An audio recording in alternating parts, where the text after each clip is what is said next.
मेरा नाम वंदना है। वैसे तो मैं एक हाउसवाइफ हूँ, लेकिन अभी कुछ दिनों पहले मेरे पति की मौत हो गई थी।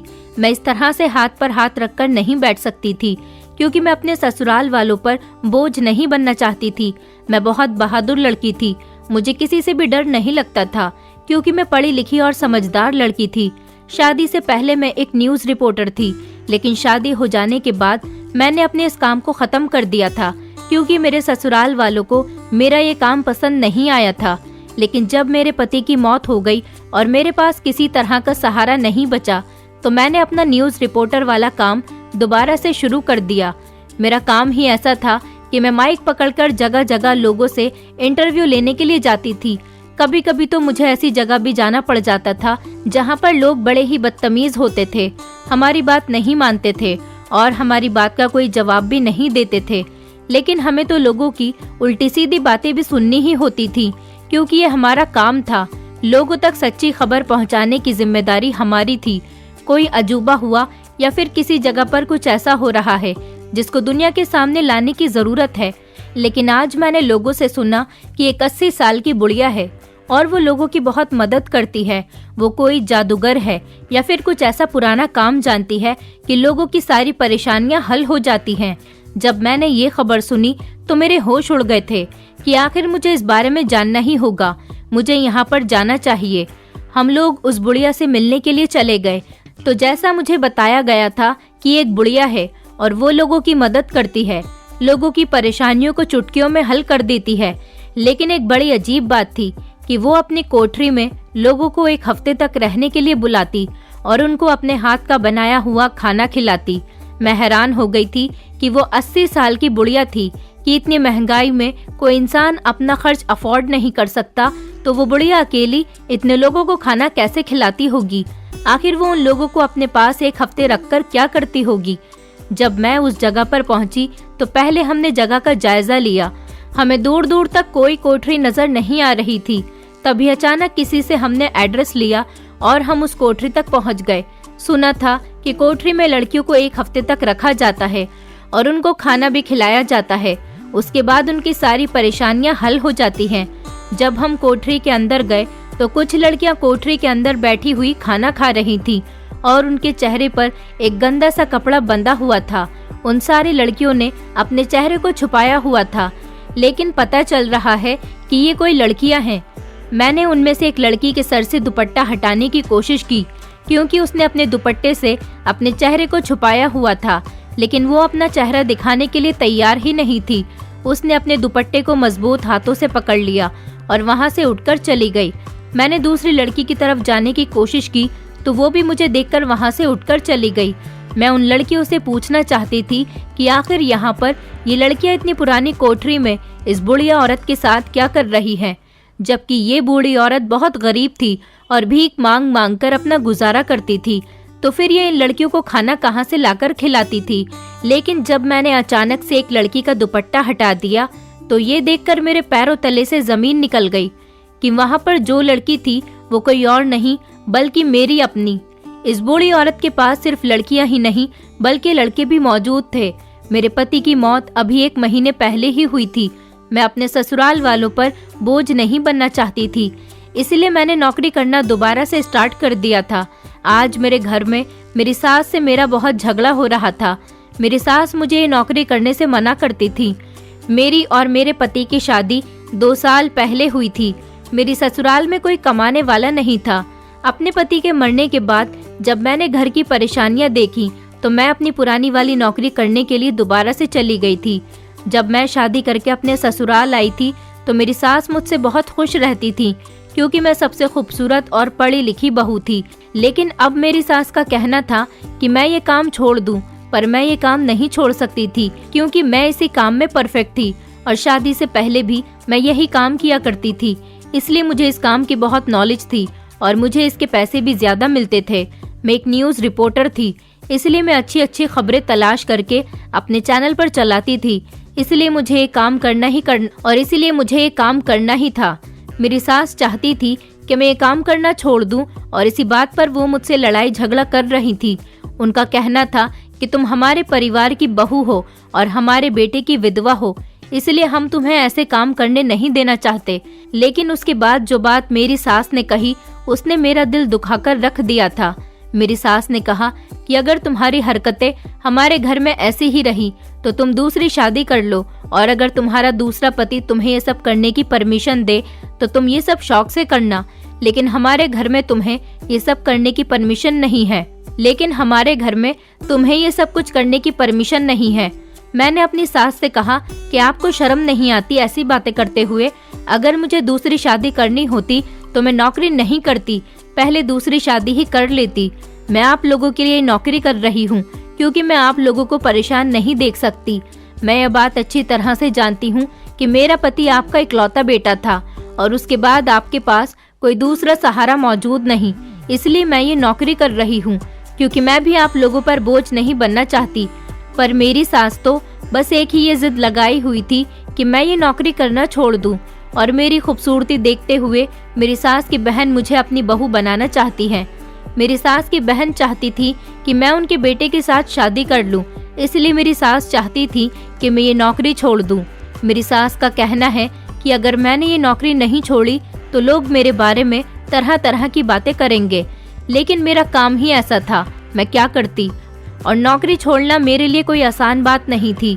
मुझे पता था कि मेरी सास लोगों की बातों से तंग आकर मेरी नौकरी छुड़वाना चाहती हैं, लेकिन मैं किसी भी हाल में अपनी नौकरी नहीं छोड़ सकती थी क्योंकि ये नौकरी उनके आने वाली जिंदगी में काम आने वाली थी। जबकि मेरी सास की एक जवान बेटी है, उन्हें ये ख्याल नहीं कि वो उसकी शादी किस तरह से करेंगी। मेरा काम ऐसा था कि मुझे कभी कभी आधी रात को भी उठकर जाना पड़ता था। इस बात पर मेरी सास बहुत गुस्सा करती थी क्योंकि मैं जवान थी और खूबसूरत थी, और उन्हें ये बात बिल्कुल पसंद नहीं थी कि मैं आधी रात को घर से बाहर निकलूं। ये अलग बात है कि जब मैं उनके हाथ में पैसे रख दिया करती थी तो वो थोड़ी बहुत ठीक हो जाती थी, लेकिन बाकी सारा दिन वो मुझसे लड़ाई झगड़ा करती रहती थी कि ये न्यूज़ रिपोर्टर वाला काम मत करो, ये काम लड़कियों के करने वाला नहीं है। जबकि आज न जाने कितनी सारी लड़कियां न्यूज़ रिपोर्टर बनी हुई हैं।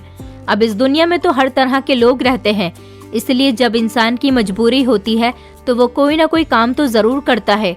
अब मुझे अपने इस काम का पहले से ही एक्सपीरियंस था, तो इसलिए मैंने न्यूज़ रिपोर्टर की ही जॉब को चुना था।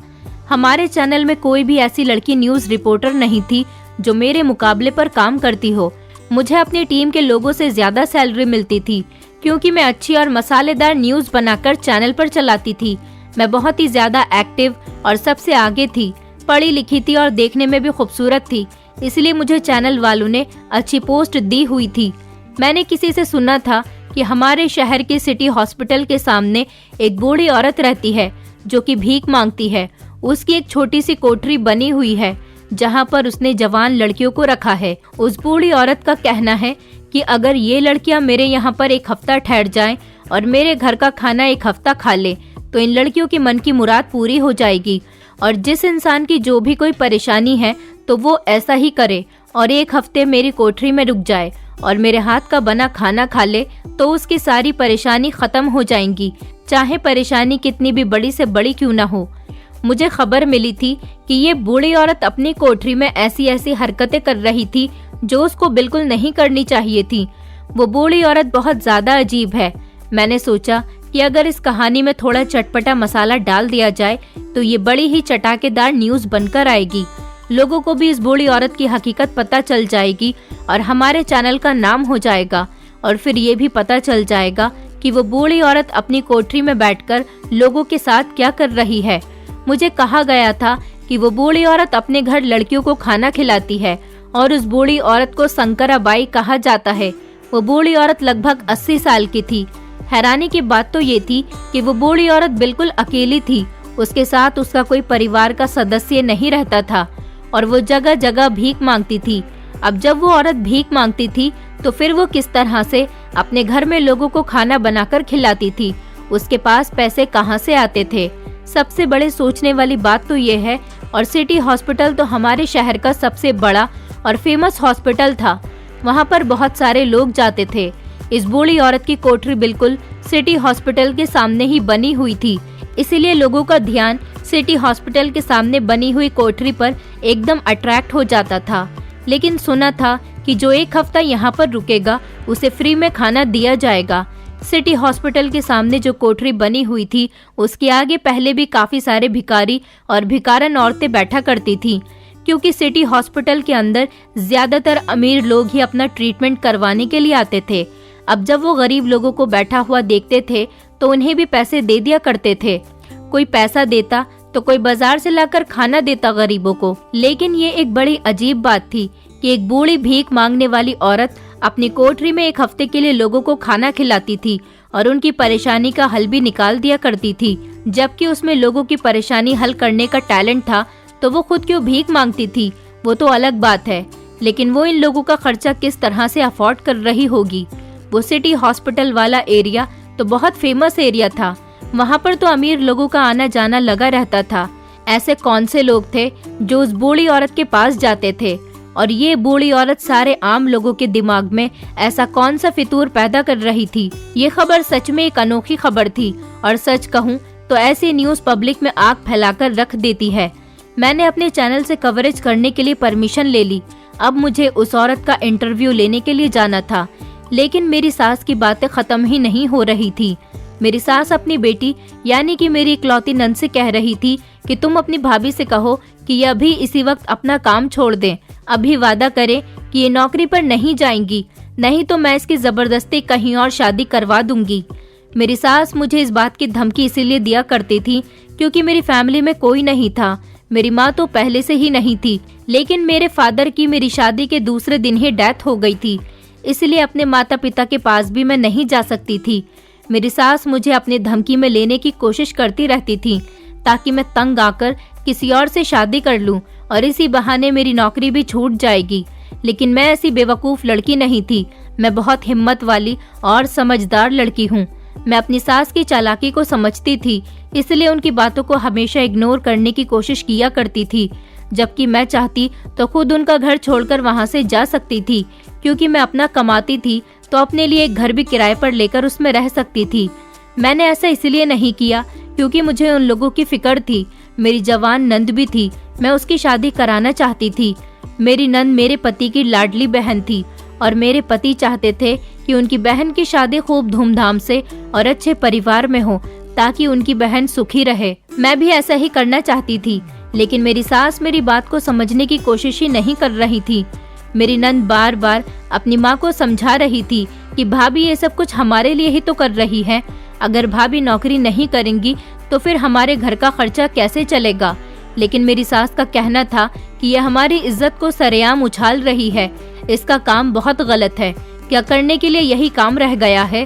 कैमरा और माइक पकड़कर कभी किसी सड़क पर खड़ी होती है तो कभी लड़कों के ग्रुप के बीच में घुस जाती है, कभी आदमियों से सवाल कर रही होती है। इससे कहो कि अगर ये पढ़ी लिखी है तो घर में बच्चों को ट्यूशन पढ़ा लिया करे, घर से बाहर निकलने की क्या जरूरत है। अगर घर में रहकर बच्चों को पढ़ाएगी तो हमें कोई परेशानी नहीं होगी। अब मुझे बोलना ही पड़ गया था।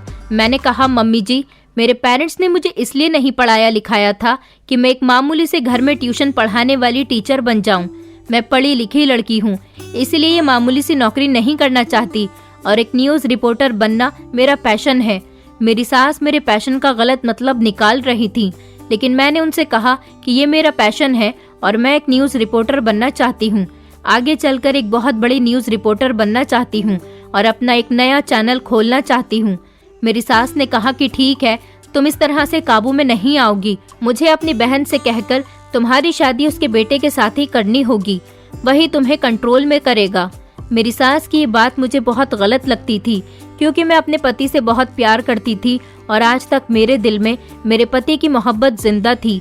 मैं किसी से शादी नहीं करना चाहती थी, अपने पति के घर में ही रहना चाहती थी। ये बात सुनकर मेरी आंखों में आंसू आ जाते थे। मैंने अपनी नंद की तरफ देखा और अपने आंसू पोंछते हुए घर से बाहर निकल आई। मेरी सास बड़ी हैरानी से मेरी तरफ देखती रह गई और मैं घर से बाहर निकलकर दरवाजे पर खड़े होकर रोने लगी और उसके बाद मैं अपना काम करने के लिए आ गई थी। मैं अपनी टीम को लेकर सिटी हॉस्पिटल के सामने उस बुढ़िया की कोठरी की तरफ निकल गई थी। जब मैं वहां उस बुढ़िया की कोठरी की तरफ पहुंची तो मुझे दूर से ही एक औरत नजर आ गई थी, जो कि अपने चेहरे को ढककर उस बुढ़िया की कोठरी के अंदर जा रही थी। मैंने उसे रोकने की कोशिश की, मैं वहां पर पहले ही पहुंच चुकी थी। मैंने कहा, सुनो मैडम, मेरी बात तो सुनो। आप अंदर क्या करने जा रही हो? तो थोड़ी देर के बाद कोठरी के दरवाजे पर एक बूढ़ी औरत आ गई। ये वही बूढ़ी औरत थी जिसके बारे में मैंने सुना था। पतली दुबली और उसके चेहरे पर झुर्रियां भरी पड़ी थीं। वो लाठी पकड़कर चलती हुई मेरे पास आकर खड़ी हो गई। उसने कहा कि तुम अंदर जाने वाली औरत को क्यों रोक रही हो? इसको अंदर जाने दो और तुम भी अंदर चली जाओ। उसके बाद आराम से बैठकर बात कर लेना। वो बूढ़ी औरत मुझे देखकर बिल्कुल भी परेशान नहीं हुई थी, जबकि ऐसे लोग जो भीख मांगने का नाटक करते हैं और इस तरह से लोगों को उल्टे सीधे काम करवाते हैं, जबकि ऐसे लोग जो भीख मांगने का नाटक करते हैं और इस तरह से लोगों से उल्टे सीधे काम करवाते हैं, वो कैमरे और हम जैसे पर्दाफाश करने वाले लोगों को देखकर डर जाते हैं। लेकिन ये औरत बड़ी अजीब थी। ये तो बिल्कुल भी नहीं घबरा रही थी और वो हम लोगों को अंदर लेकर अपनी जगह पर बैठ गई और कहने लगी कि जब उठेगी तो हम लोगों से बात करेंगे। अभी ये लोगों को खाना खिलाने के लिए जा रही है। मैंने कहा कि ये लोग कौन हैं? तो उन्होंने कहा कि बेटी, ये औरत बहुत परेशान है और अपनी परेशानी हल करवाने ही मेरे पास आई है। मैंने उस बूढ़ी औरत से कहा, लेकिन आंटी, आप यहाँ पर कब से रहती हैं? मैंने तो यहाँ पर आपको पहली बार देखा है। ये तो बड़ा फेमस एरिया है। इस एरिया में सच में पहली बार मैंने उस बूढ़ी औरत को देखा था। नहीं तो कभी न कभी आते जाते मेरी नज़र उस बूढ़ी औरत पर जरूर पड़ती। मैं तो वैसे भी इधर उधर ही देखती रहती थी, क्योंकि मेरा काम ही ऐसा है। एक न्यूज़ रिपोर्टर हमेशा अलर्ट रहता है, क्योंकि न्यूज़ कलेक्ट करना ही तो उसका काम होता है। लेकिन मैंने कभी पहले इस बूढ़ी औरत को नहीं देखा था। उस बूढ़ी औरत ने कहा कि मैं तो इस कोठरी में काफी सालों से बैठती हूँ। मैं उस औरत की बातों से समझ गई थी कि वो बुढ़िया झूठ बोल रही है। मैंने कहा कि आप इस कोठरी में बैठकर क्या करती हो? तो उन्होंने कहा कि बस बैठकर लोगों की समस्याओं को हल करती हूँ। मैंने कहा कि नहीं, ऐसा नहीं हो सकता कि आप यहाँ पर रहकर सिर्फ लोगों की परेशानियाँ हल करती हो। जरूर आप और कुछ भी करती हैं, तभी तो आपके पास इतने पैसे आते हैं कि आप लोगों को अपने हाथ का खाना बनाकर खिलाती हैं। कोई न कोई बात तो जरूर है। उन्होंने कहा कि बेटी, ऐसी कोई बात नहीं है। उन्होंने मुझे भी बैठने के लिए कहा। मैं और मेरी टीम के लोग भी वहाँ पर बैठ गए। मैं ऐसे लोगों में से नहीं थी जो गरीब लोगों के साथ बैठना उठना पसंद नहीं करती थी, बल्कि मैं तो खुद गरीब लोगों की मदद किया करती थी। जाहिर सी बात है, मुझे अच्छे बुरे हर तरह के लोगों के साथ बैठकर काम करना पड़ता था। मुझे वैसे भी इस औरत से बात करनी थी और बात में ज्यादा देर तक खड़े रहकर नहीं कर सकती थी। मुझे उनकी सारी वीडियो अपने कैमरे में रिकॉर्ड करनी थी और माइक आगे करके उनकी सारी आवाज को रिकॉर्ड करना था, क्योंकि हम लोग उनकी न्यूज बनाना चाहते थे। बात तो मैं उस बूढ़ी औरत से कर रही थी, लेकिन मेरे दिमाग में अभी भी मेरी सास की कही हुई बातें घूम रही थी। उन्होंने मुझसे जो भी कहा था अच्छा नहीं कहा था और उनको इस तरह की बातें करके मुझे टेंशन नहीं देनी चाहिए थी। मेरे माता पिता इस दुनिया में नहीं थे और मेरी ससुराल में एक जवान नंद भी थी। मैं अपनी सास और अपनी नंद का ख्याल रखना चाहती थी। उनको कभी उनके बेटे की कमी महसूस नहीं करवाना चाहती थी। मेरी नंद आजकल बड़ी परेशान सी रहती थी, क्योंकि वो किसी लड़के से प्यार मोहब्बत के जाल में फंसी हुई थी और उसने एक दिन मेरी सास को इस बारे में बताया था कि वो लड़का जो उससे प्यार करता है वो घर रिश्ता लाने के लिए कह रहा है। लेकिन मेरी सास ने फौरन इनकार कर दिया था। उनका कहना था कि अभी मेरे बेटे को मरे हुए सिर्फ 2 महीने ही गुजरे हैं और तुम चाहती हो कि मैं तुम्हारी शादी कर दूं। तो मेरी नंद का कहना था कि आप मेरी शादी मत करवाओ, सिर्फ मेरा रिश्ता तय कर दो। अभी वो जिस लड़के से प्यार करती थी वो भी नौकरी ढूंढ रहा था। जब उसकी नौकरी पक्की हो जाएगी तब आराम से शादी कर देना। मेरी सास का कहना था कि अभी तो कुछ भी नहीं हो सकता। हमारे पूरे खानदान में कभी किसी ने लव मैरिज नहीं की और तुमने लव मैरिज की बात करके हमारे लिए एक नई बड़ी मुसीबत खड़ी कर दी। तुम्हें शर्म नहीं आई प्यार मोहब्बत का खेल रचाते हुए? मैंने अपनी सास को समझाया था कि मम्मी जी, अच्छा हुआ नंदिनी ने हमें पहले ही अपने अफेयर के बारे में बता दिया और वो लड़का भी रिश्ता भेजने के लिए तैयार हो गया, वरना आजकल तो लड़का लड़की शादी से पहले ऐसे हालात पैदा कर देते हैं कि माता पिता को न चाहते हुए भी उनकी शादी करनी पड़ती है। लड़का लड़की का जो दिल करता है वो कर लेते हैं और गलतियां भी आसानी से हो जाती हैं, जबकि आपकी बेटी तो बहुत समझदार है और समझदारी से काम ले रही है। मैंने अपनी सास को समझाने की कोशिश की थी।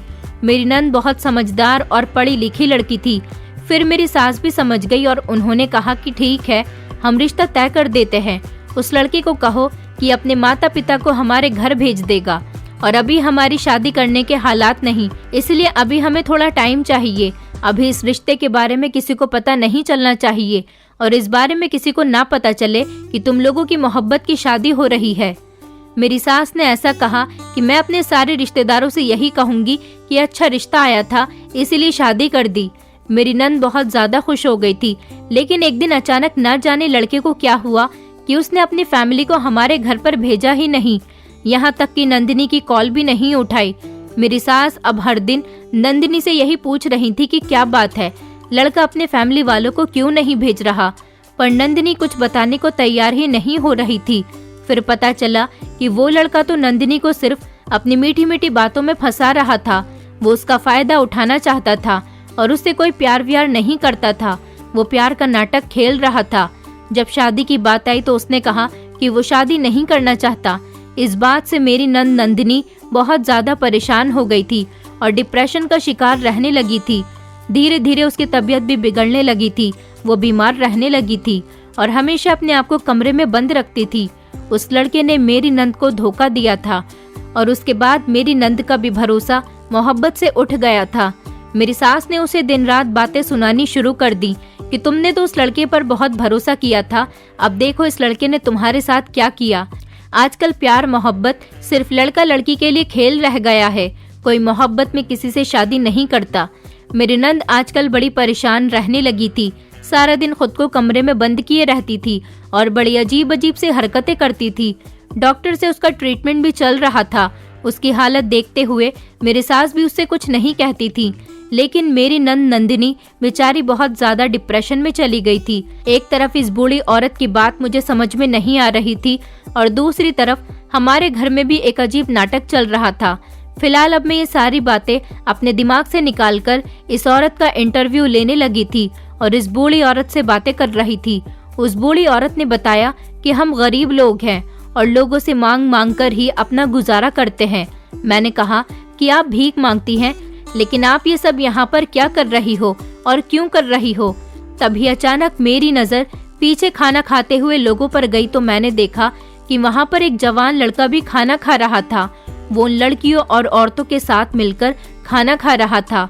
मैंने कहा कि ये लड़का भी खाना खा रहा है और इतनी सारी लड़कियां यहाँ पर खाना खा रही थीं।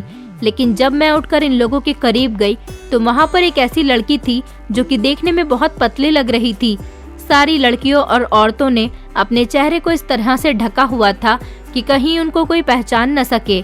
मैंने सोचा कि इस पतली सी लड़की से ही पूछ लेती हूँ कि आखिर यहाँ पर क्या हो रहा है। मैंने जैसे ही उसके चेहरे से दुपट्टा हटाया तो मैं हैरान रह गई। उसके हाथ में तो एक बड़ा सा पत्थर मौजूद था और उसकी ही प्लेट में एक लड़का भी खाना खा रहा था। वो मेरी तरफ मुझे पत्थर मारने के लिए आगे बढ़ रही थी। तभी अचानक मेरी टीम के एक लड़के ने उस लड़की का हाथ पकड़ लिया और मैंने कहा कि तुम ये क्या कर रही हो।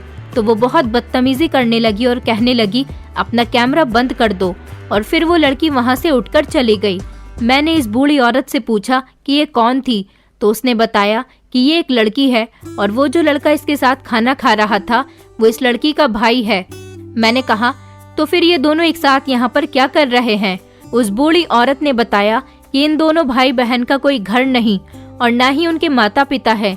यहाँ पर इन दोनों भाई बहन को फ्री खाना पीना मिल जाता है, जगह भी सही है, इसलिए ये लोग भी यहाँ पर रहने लग जाते हैं।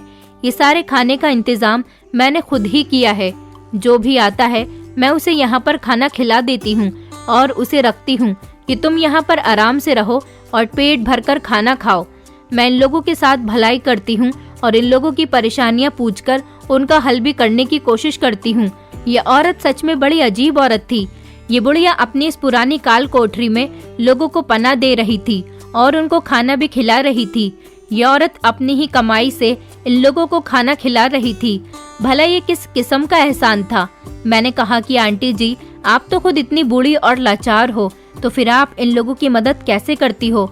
तो वो मुझसे कहने लगी, नहीं नहीं, मेरा अपना परिवार भी मौजूद है, मेरे बच्चे हैं, मेरा घर भी है, लेकिन मैं काफी सालों से अपने परिवार के पास और अपने घर पर नहीं गई हूँ, क्योंकि मेरे बच्चों ने मुझे बूढ़ी समझकर घर से निकाल दिया।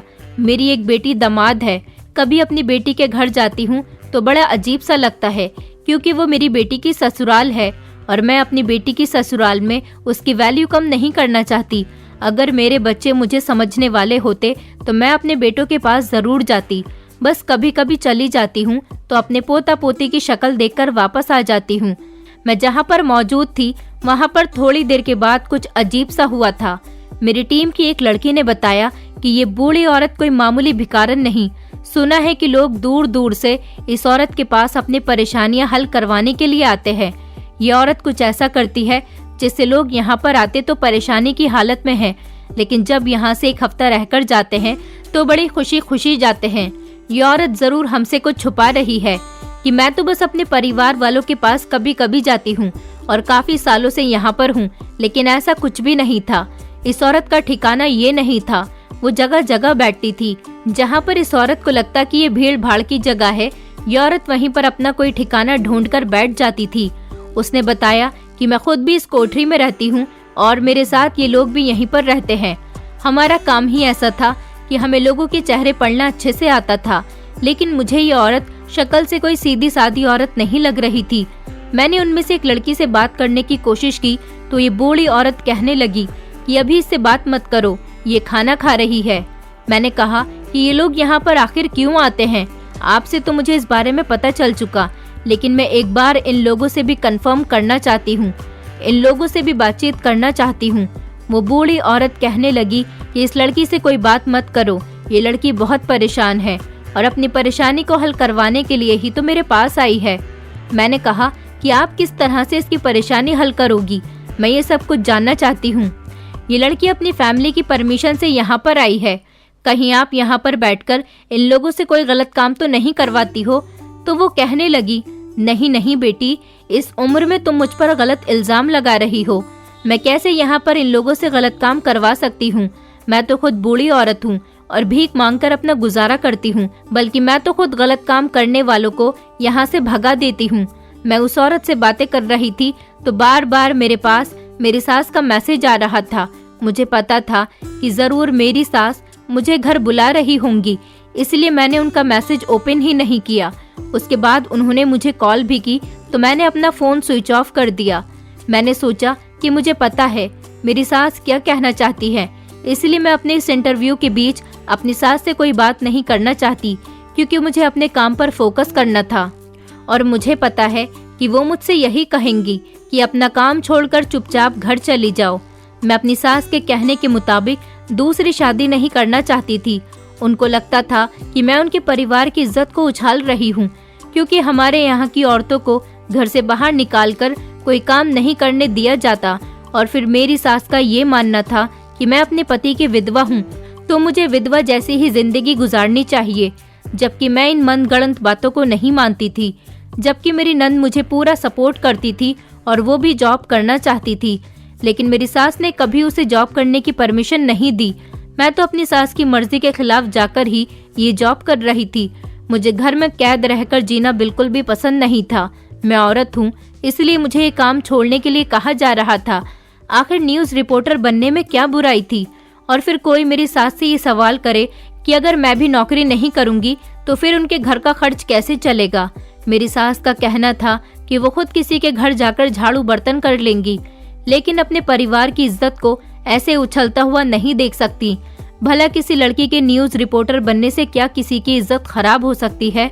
मेरी सास बहुत पुराने ख्यालों वाली औरत थी, इसलिए वो इस तरह की बातें करती थी। अगर मेरी सास झाड़ू बर्तन कर लेती तो घर में कितने पैसे लेकर आती? सिर्फ 300 या 400 रुपए, लेकिन इतने पैसों में आजकल घर का खर्च नहीं हो पा रहा था। और बात सिर्फ उनके झाड़ू बर्तन करने की नहीं थी, जबकि उनको अपनी बेटी की भी तो शादी की फिक्र नहीं थी। मेरे ससुर तो काफी सालों पहले ही इस दुनिया से जा चुके थे, इसलिए अपने घर का पूरा खर्चा मेरे पति ही उठाया करते थे। लेकिन जब से उनकी मौत हुई थी, मेरी सास को लगता था कि जो पैसे हमारे पास जुड़े हुए हैं, आने वाली जिंदगी उन पैसों से गुजर जाएगी। लेकिन वो बड़े पुराने ख्यालों में जी रही थी। जुड़े हुए पैसों से कोई इंसान सारी जिंदगी कब तक गुजार सकता है? आखिरकार मेरी सास का मानना था कि जान चली जाए पर इज्जत न जाए। मुझे अपनी नंद का भी बहुत ख्याल था। उसकी शादी की जिम्मेदारी भी तो अब मेरे ऊपर ही थी, क्योंकि अपने पति के बाद मुझे ही उसकी शादी करनी थी और उसकी शादी करने के बाद मैं उसे उसके ससुराल में सुखी देखना चाहती थी। मेरा कोई दिमाग खराब नहीं था कि मैं ये जॉब छोड़ देती। मुझे मेरी उम्मीद से ज्यादा सैलरी मिलती थी। काम करने में थोड़ी परेशानी तो जरूर आती थी क्योंकि मुझे अपने घर के भी काम देखने होते थे, लेकिन फिर भी मुझे पैसे सही मिलते थे। ये बूढ़ी औरत इधर उधर की बातें करने में मुझे भटकाने की कोशिश कर रही थी। वो अपने आप को मेरे सामने अच्छा साबित करना चाह रही थी। कह रही थी कि मुझे लोगों की परेशानी का अच्छे से अंदाजा है। कोई अगर परेशान होता है तो मैं उसका चेहरा देखते ही बता देती हूँ। यहाँ पर लोग आते हैं, एक हफ्ता ठहरते हैं, आराम से रहते हैं और खाना पीना करते हैं और लोगों का पूरा खर्च मैं ही उठाती हूँ। मैं इन लोगों की परेशानी खत्म करने के बाद ही इनको इनके घर भेजती हूँ और इन लोगों को समझाती हूँ कि जिंदगी इतनी भी बुरी नहीं। लोग जब परेशान होते हैं तो अपनी परेशानी मेरे सामने लेकर आते हैं। मैंने कहा कि आप इन सारे लोगों की मदद करती हैं तो फिर हर इंसान को आपके पास ही आना चाहिए। लोग क्यों मदद मांगने के लिए पुलिस के पास जाते हैं और बीमार लोग क्यों अपना इलाज करवाने के लिए किसी डॉक्टर के पास जाते हैं? इससे अच्छा तो आपके पास आना चाहिए लोगों को, जो कि उनका फ्री में काम हो जाए। वो तो मेरी इस बात पर खुश होने लगी। उसे लगा कि मैं उसकी तारीफ कर रही हूँ। वो लड़की तो मुझसे कोई बात ही नहीं कर रही थी। मैं उस लड़की से बात करना चाहती थी। मैं उस लड़की से ये पूछना चाहती थी कि वो कौन है और यहाँ पर अपनी क्या परेशानी लेकर आई है। जिस तरह से वो बैठी हुई थी उसे देखकर यही लग रहा था कि वो कम उम्र की जवान लड़की है। मुझे उसके खूबसूरत हाथ नजर आ रहे थे। वो किसी गरीब परिवार की तो नहीं लग रही थी और ना ही कोई भीख मांगने वाली लग रही थी, लेकिन वो यहाँ पर क्या कर रही थी ये मेरी समझ में नहीं आ रहा था। फिलहाल मेरा सारा ध्यान उस लड़की की तरफ ही जा रहा था। न जाने क्यों मेरा कनेक्शन उस लड़की से जुड़ता चला जा रहा था। मुझे बताया गया था कि शंकराबाई ने इस लड़की पर कोई जादू किया है, इसीलिए वो लड़की यहाँ पर खामोश बैठी हुई है।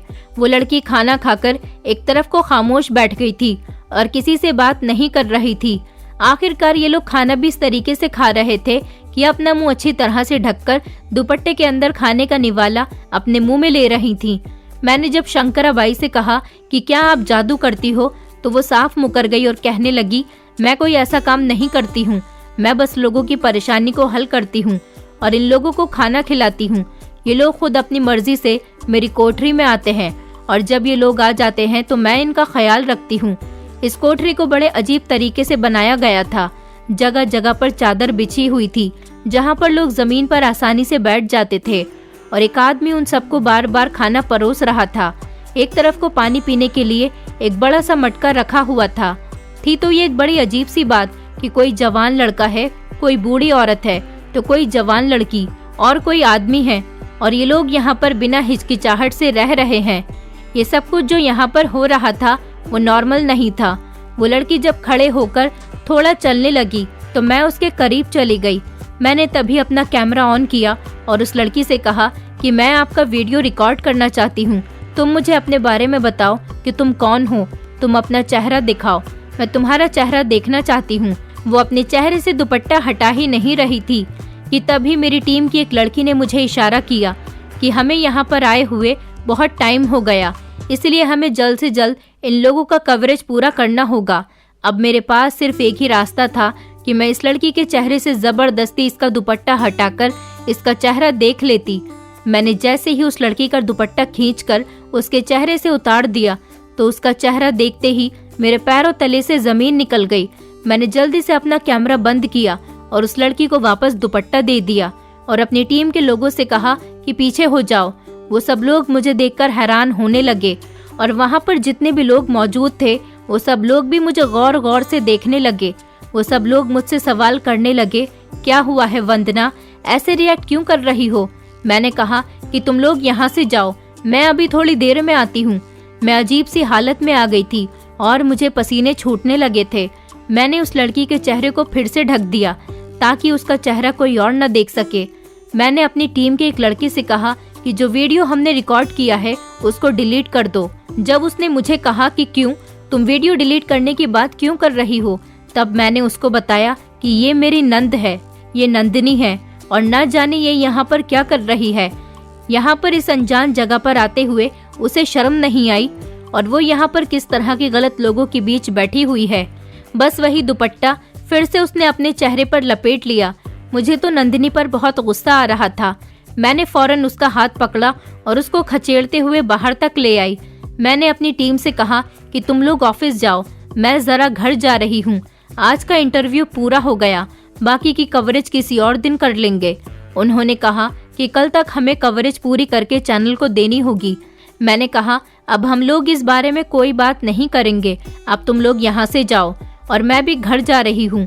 मेरी टीम का मूड खराब हो गया था। वो लोग मेरे कोई रिश्तेदार नहीं थे जो मेरी इतनी बातें आसानी से सुन लेते। ये काम जितना मेरा था उतना उनका भी था, और उन लोगों को भी तो काम से ही मतलब होता था, ताकि हमें कोई अच्छी और नई खबर ब्रेक करने के लिए पैसे मिल जाए। मेरी तरह उन लोगों को भी इसी बात के पैसे मिलते थे, इसीलिए वो लोग अपने काम में कुछ ज्यादा ही इंटरेस्टेड थे। लेकिन मैं अपनी नंद के बारे में कोई उल्टी सीधी खबर चैनल पर नहीं चला सकती थी। मैं अपनी नंद का हाथ पकड़कर अपनी गाड़ी में बैठाकर उसको घर ले आई। मेरी सास हम दोनों को इस हालत में देखकर घबरा गई और कहने लगी कि ये तुम्हें कहाँ मिल गई? ये तुम्हारे पीछे पीछे मुझे बिना बताए घर से निकल गई थी। मैं इसी को तलाश करने के लिए तुम्हें मैसेज कर रही थी कि ये मुझे कुछ भी बिना बताए ही घर से निकल गई थी। मुझे लगा कि शायद ये तुम्हें रोकने के लिए गई है, लेकिन तुम्हें गए हुए बहुत देर हो गई थी। और तुम तो जानती हो कि मुझे लड़कियों का घर से बाहर निकलना बिल्कुल पसंद नहीं। मैं बहुत खिलाफ हूँ इन बातों के। तो फिर ये मुझे बिना बताए घर से क्यों निकल कर गई? इसका फोन भी बंद जा रहा था, इसलिए मैं तुमसे पूछना चाहती थी कि कहीं ये तुम्हारे साथ तो नहीं, कहीं घर से किसी के साथ भाग तो नहीं गई, क्योंकि तुम्हारा असर कहीं मेरी बेटी पर न पड़ जाए। उसके बाद मैंने अपनी सास को सब कुछ बता दिया। मेरी सास भी अपना सर पकड़कर बैठ गई और कहने लगी, देखा तुम्हारी संगत का असर मेरी बेटी पर भी आ गया। नंदिनी आंखें झुकाकर चुपचाप बैठी हुई थी और मैं अपनी सास से बहस किए जा रही थी। मैंने उसके बाद नंदिनी की क्लास लगाई कि ये क्या हरकत है और तुम वहाँ पर क्या कर रही थी? तुम्हें शर्म नहीं आती उस जगह पर जाने पर? नंदिनी कहने लगी, तो फिर मैं क्या करती? मेरी जिंदगी में इतनी ज्यादा परेशानियां आ गई थी और मैंने सुना था कि ये बूढ़ी औरत लोगों की परेशानियां हल करती है, इसलिए मैं उसके पास गई थी। शंकराबाई ने कहा था कि अगर तुम 1 हफ्ते तक हमारे पास ठहर जाओगी तो तुम्हारी सारी परेशानी दूर हो जाएंगी। मैंने कहा, तुम पढ़ी लिखी लड़की हो, तुम्हारा दिमाग तो ठीक है, तुम उस बूढ़ी औरत की बातों में आ गई। इस तरह से अगर किसी की परेशानी हल होने लगती तो लोग उस शंकराबाई के पास ही जाते। ये तो अच्छा हुआ कि मैं तुम्हें वहाँ से लेकर आ गई। वो वहाँ के लोगों को बेवकूफ बना रही है, तुम्हारे साथ मीठी मीठी बातें कर रही है और तुम्हें लूटने की कोशिश कर रही है। और जिस लड़की के लिए तुम यहाँ पर सब कुछ कर रही हो, उसने भी तुम्हें धोखा दिया। वो कभी तुमसे शादी नहीं करता, चाहे तुम अपनी शंकराबाई के पास जाओ या किसी और के पास, लेकिन वो तुमसे शादी नहीं करना चाहता। और तुम्हें शर्म नहीं आई? तुम इतनी घटिया लोगों के बीच बैठकर उनके साथ खाना खा रही थी। वो बूढ़ी औरत झूठ बोल रही है। उसने कहा था कि हम लोगों की मदद करते हैं, लेकिन उसके बाद जो मेरी नंद ने मुझे बताया, उसे सुनकर तो मेरे होश उड़ गए थे। उसने मेरी नंद की परेशानी हल करने के लिए बदले में कुछ पैसे मांगे थे, जो कि नंदिनी मेरे पास से चुरा कर लेकर गई थी और उस बूढ़ी औरत को दे दिए थे। और उसने कहा था कि वो इस बारे में किसी को न बताए, अगर बता दिया तो तुम्हारी परेशानी हल नहीं होगी। ये बात जब मेरी सास ने सुनी तो उन्होंने नंदिनी के चेहरे पर एक थप्पड़ मार दिया और वो कहने लगी कि मुझे तो पता था कि तू भी अपनी भाभी की तरह घर से पैर निकाल लेगी और हमारे घर की इज्जत को रौंद देगी। मेरी सास बार बार मेरे ऊपर ताने मारे जा रही थी। मैं नंदिनी का हाथ पकड़कर उसे कमरे में ले गई, जबकि सब में इसकी गलती थी। उसने बहुत बड़ी गलती की थी। लेकिन अचानक नंदिनी बेहोश हो गई। जब वो बेहोश हुई तो मैं घबरा गई। मैंने जल्दी से डॉक्टर को फोन किया। डॉक्टर जब घर पर आए तो उन्होंने बताया कि इस लड़की ने नशा लिया है, तभी ये लड़की बेहोश हुई है। अब मैं सारा का सारा खेल समझ गई थी। जब डॉक्टर हमारे घर से नंदिनी को देखकर चले गए तो जल्दी से मैंने अपनी कार ली और अपनी टीम को फोन किया कि वो जल्द से जल्द उस बुढ़िया की कोठरी पर पहुंच जाए। वो बूढ़ी औरत खाने में लोगों को ड्रग्स मिलाकर खिला रही थी, जिसकी वजह से एक के बाद एक लोग उस बूढ़ी औरत के पास आने पर मजबूर हो रहे थे। और जब वो लोग 1 हफ्ता रुककर ड्रग्स के आदी बन जाते तो वो यहाँ से बहुत खुश होकर जाते थे। उसके बाद वो लोग और लोगों को यहाँ पर भेज देते और खुद भी यहाँ का खाना खाते और खाने के बदले इस बूढ़ी औरत को पैसे देते थे। जितने वो मांगती उतने ही पैसे इन लोगों को देने पड़ते थे, क्योंकि इस खाने में नशा होता था। मैंने जल्दी से पुलिस को फोन कर दिया। हम लोग जल्दी ही वहाँ पर पहुँचे तो हमारे साथ साथ पुलिस भी पहुँच गई थी। मैंने वहाँ पर सब कुछ रिकॉर्ड करना शुरू किया और पुलिस ने भी खाने को फॉरेंसिक लैब में जांच के लिए भेज दिया। जांच के मुताबिक ये बात सच थी कि खाने में ड्रग्स मिलाया जा रहा था। पुलिस ने उन लोगों को पकड़ लिया और उस बुढ़िया की कोठरी को सील कर दिया। इसी तरह से हमारी ये न्यूज़ सारे शहर में फैल गई और इस बुढ़िया का पर्दाफाश हो गया। जब हमारे शहर की गवर्नमेंट को ये बात पता चली कि मैंने ही शंकराबाई की पोल खोली है, तो मुझे सरकार की तरफ से 4 लाख रुपए मिले और मेरा नाम सारे शहर में ऊंचा हो गया था। मैं फेमस न्यूज़ रिपोर्टर बन गई थी। इसी तरह से मेरी सास ने भी अब मुझसे कुछ भी कहना छोड़ दिया था, बल्कि अब मेरी सास को मेरा ये काम पसंद आने लगा था, क्योंकि मैंने उनकी बेटी को भी गलत काम करने से रोक लिया था। अब मैंने अपनी नंद की शादी भी खूब धूमधाम से कर दी। नंदिनी अपनी ससुराल में बहुत खुश है और मैं अपनी जॉब खूब दिल लगाकर कर रही हूँ। वो शंकराबाई चालाक औरत थी। 80 साल की बूढ़ी औरत अपनी इस चालाकी से लोगों को बेवकूफ बना रही थी और उनको लूट रही थी। इसलिए मैं आप लोगों से यही कहना चाहूंगी कि ऐसे ढोंगी लोगों से सावधान रहिए। दोस्तों, उम्मीद करती हूँ आपको हमारी कहानी पसंद आई होगी। कहानी पसंद आई है तो वीडियो को लाइक करें, चैनल पर नए हैं तो चैनल को सब्सक्राइब करें और हाँ, नोटिफिकेशन बेल को जरूर दबाएं ताकि अगली अपडेट सबसे पहले आपको मिले।